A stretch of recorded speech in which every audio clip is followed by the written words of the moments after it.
A major break in an Iowa cold case. Barbara Lenz went missing 36 years ago. Now, Robert Allen Davis is charged with first-degree murder. And this is the first arrest since the Iowa Attorney General formed a cold case unit last summer. Lenz's family tells KCCI they are shocked, grateful, and emotional today. This would be my first birthday. Lindsay Baumgart looks through the only photos she has with her mother. I'm guessing I was under a year, maybe like 6 to 8 months here. Only a handful of pictures capture the two together. I feel that look that she's giving me.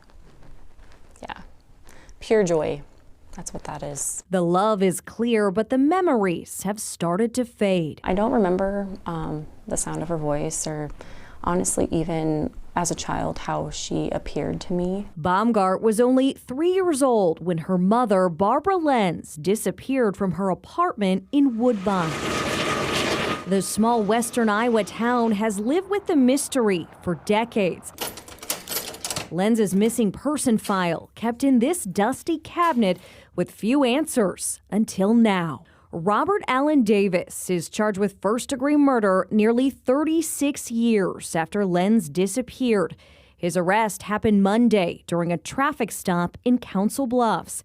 It's the first arrest by the state's cold case unit. It's something that I have honestly waited for my whole life. Even though Lenz's body has never been discovered, a new detailed criminal complaint lays out why cold case investigators believe Davis murdered her. The complaint says Davis was Lenz's boyfriend and was known to be violent and even strangled her during their 2-year relationship.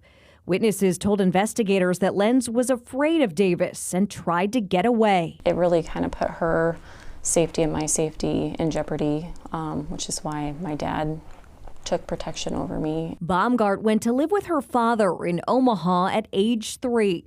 Before that, she says Davis hurt her. The criminal complaint references this assault in a Woodbine restaurant in 1988, where witnesses saw Davis hit Lenz's daughter. The violence allegedly continued for months after that toward Lenz. In August of 1988, Davis admitted to choking her down until she was unconscious.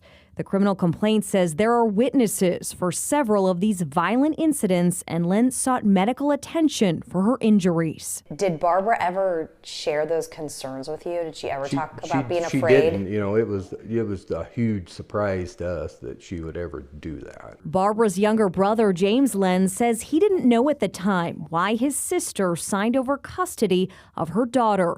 He says after her death, he learned about Davis's violence. Finally put a marker up on my mom and dad's grave to mark it. So that was probably the time. Excuse me. Stop a second. Tears flow when he thinks about how both of his parents went to their grave without knowing what happened to Barbara. Just needed some closure there a little bit. That closure is finally here 3 decades later. The family says cold case investigators called them Monday and said 3 words: "We got him." Very emotional, very emotional. Baumgart hopes this arrest will lead to her mom's remains. Justice for me would be bringing my mama home. She was kind of a free spirit of the family, but heart of gold. I mean, really loved her daughter, you know, that was the center of her life. A mother's love knows no bounds, and neither does a daughter's grief. It's immeasurable. I think, you know, I was in her womb, so I'm a part of her, and to have that taken away it's like having a part of yourself taken away. So many emotions 36 years later. They tell me they're feeling all of those emotions today. And Jody, the criminal complaint also says that a witness told investigators that Davis and his brother buried something in a rural area near Davis's home. That's in the criminal complaint. It's unclear if Davis is cooperating or if authorities will get to check that property. Well, Davis is currently being held in the Harrison County Jail on a $3 million bond. Laura, you have been keeping your pulse on this story for many, many weeks. Great reporting on seeing this through. Thank you.